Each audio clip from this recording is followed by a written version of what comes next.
আমি চাই কেউ একজন ভীষণ অধিকার নিয়ে আমায় ডাকুক, আমার চাওয়া পাওয়ার হিসেব নিকেশ ছাপিয়ে সে শুধু তার মর্জি মতো আমায় চালিত করুক। আমার অস্থিমজ্জা আর অস্তিত্ব জুড়ে থাকুক তার অবাধ শাসন।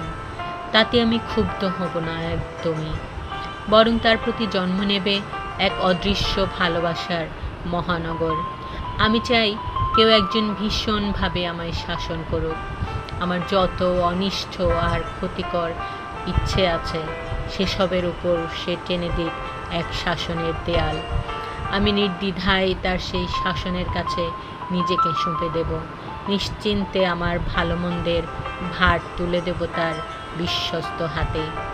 আমি চাই কেউ একজন ভীষণ মায়ায় আমাকে জড়িয়ে ধরুক, আগলে রাখুক আমায় তার নিরাপদ বাহুডোরে। আমি নিভৃত মনেই তার বুকের মাঝে মাথা রেখে মুখ লুকাবো, যেখানে খুঁজে পাবো পরম শান্তি আর এক বুক খাঁটি ভালোবাসার একান্ত আশ্রয়।